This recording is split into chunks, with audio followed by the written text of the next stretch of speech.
let's talk about main topic number 2 now.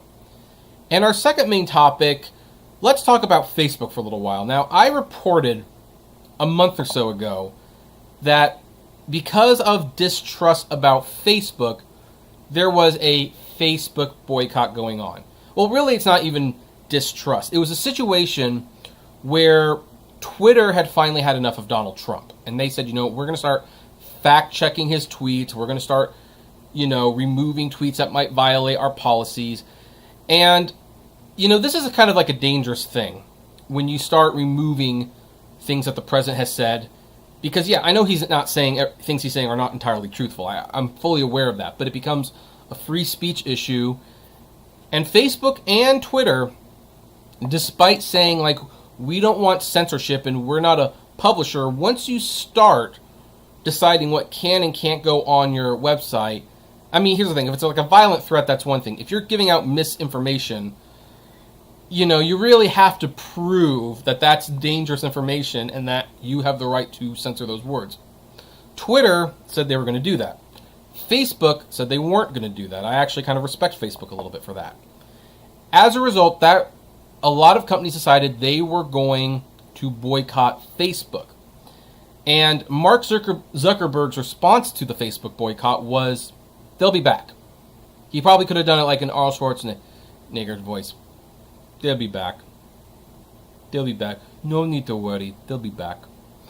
And, well, it turns out he was pretty much right. Because the Facebook ad boycott has essentially fizzled out. What happened? So then, according to Digital Trends, the ad boycott against Facebook was supposed to be a drumbeat signaling change, a steady, crescendoing chorus of dissenters whose buying power was so strong that their absence would be noted and would bring true change to Facebook. Starting in June with the announcement of the Stop Hate for Profit, advertisers hopped on board to be, as the initial press release stated, a response to Facebook's long history of allowing racist, violent, and verifiably false content to run rampant on its platform. But a month later, the Facebook ad boycott looks set to fizzle out. Facebook reported no drop in advertising revenue in the first few months of July as the boycott took hold. I think that should have been the first few weeks. What happened, activists say, has exposed exactly how much power Facebook truly has. I actually think it says something entirely different, and I will say what that is. So, Facebook shrugged back.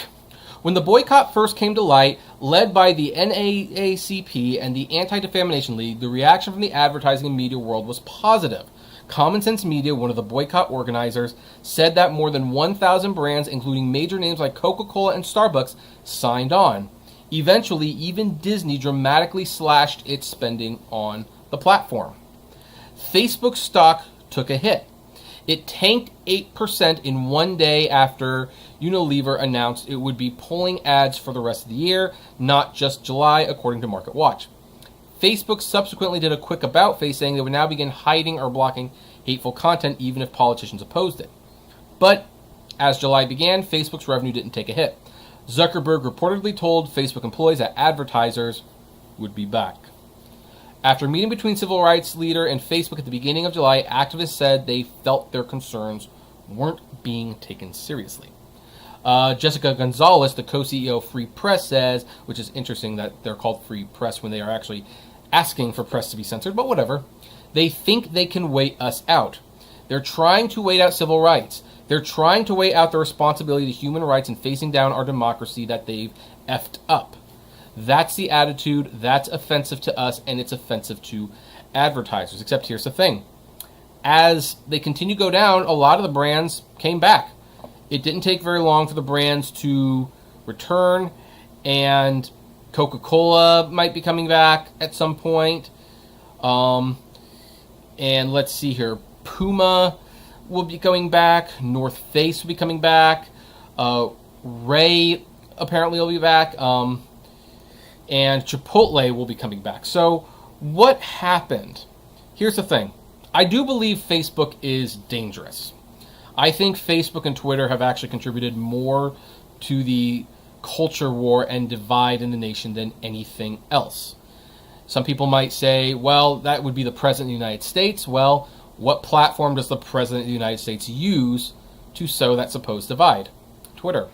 So I think these sites are definitely bad. They could be good, but they're not. But here's what happened. First of all, too many people use Facebook and Twitter for there to be made much of a difference. Facebook and Twitter, yes, do have the money to weigh out a boycott. But here's the other thing, and I think it's the much bigger thing that people fail to realize. Twitter is not real life. When you're trending on Twitter, look at how many tweets there are about that subject. In fact, let me pull up Twitter right now, and let's go to the trending. Let's go to trending right here. Trending. So this is a promoted tweet, so it doesn't matter. So, impotus America. I think that's impeach President of the United States, America, U.S. That's the number one trending thing on Twitter. How many tweets are there? 45.2 thousand tweets. Not exactly a big thing. What about We Love You, Jimin? This is a K-pop thing. It's trending with 104,000 tweets. That's not much. It's really not much. Now this seems to be one of the bigger ones. Jim Jordan, who was grilling Dr. Fauci today about whether or not the protesters should be arrested, because Fauci was going on about how we need to have more law and order about the masks. And I think Jim was actually right to ask Fauci, hey, if you can't go to church or gamble or shop without a mask, should we be shutting down protests? And Fauci would only go so far as to say, well, any crowds without mask and is not good, and crowds even with masks, I'll stand by that. This has 321,000 tweets. None of this is the actually interesting. Beyonce's visual album has 785,000 tweets. But this is not the real world. These are not real world numbers. For the most part, this is a fraction of America. And, you just can't trust Twitter on that. When you're trending on Twitter, granted, you never want to be trending on Twitter because you are trending for a bad reason. That's just the facts. However, just because you're trending on Twitter doesn't mean like everyone instantly has a problem with you. It appears that you do, but you don't. And I think Facebook understood this more than anyone because they have an algorithm. They have their own trending thing, or at least they used to anyway. And they probably know that, hey, you know what? Yeah, there's a boycott thing trending on Twitter, but look at how fast they go away. It doesn't mean anything because the vast majority of people will not know this is a thing. And yeah, some advertisers pulled because they want to make themselves look good, but look, you wait a few weeks, they're back. They're back. So maybe that means Facebook does have a lot of power, or maybe it just means that Twitter does not hold the kind of power that you think it has. Hashtags don't change anything. I lived through the pay drivers fair thing where we tried to use a hashtag to change Uber. That didn't work out very well, did it? So yeah, Facebook is going to be fine, for better, for worse. The boycott has fizzled. And if you really want to see companies change, there's really only one thing to do. You need to stop using their product, and you have to stop using it until they either change and do the thing you want them to do, or until you decide that is no longer important to you.